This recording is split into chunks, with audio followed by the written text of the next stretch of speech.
এসেছি।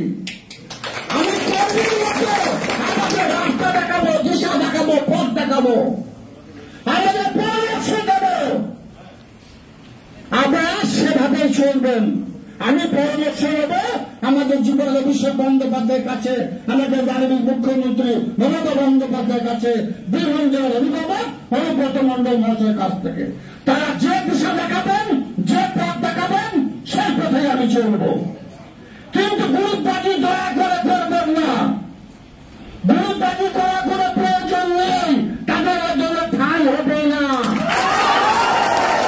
আমি সব খেলায় খেলতে জানি, আমি দাবা খেলা খেলতে জানি, হাডুডু খেলতে জানি।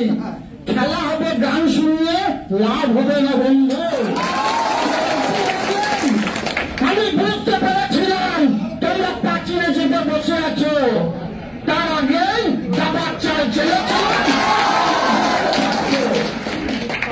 আমি পঞ্চায়েতে পার্সেন্টেজ খেতে আসিনি, আমি নদীর বাড়ি থেকে প্রসিদ্ধ আসিনি। লোকের জায়গা জোর করে দখল করতে আসিনি, আমি বাউন্ডারি করে যে মানুষের জায়গা জোর করে তুমি দখল করেছে সেগুলোকে ফিরিয়ে দেওয়ার জন্য এসেছি। এটাই আমাকে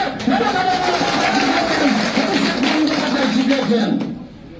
আবার বলছি, অনেক ঘাটের জল কিন্তু পেটে আছে, টাঙ্গা নিতে এসো না, আমি চুরি করে বসে নাই।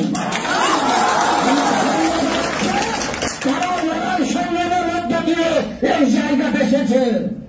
সুতরাং সকলকে বলবো, সংঘবদ্ধ হয়ে চলো,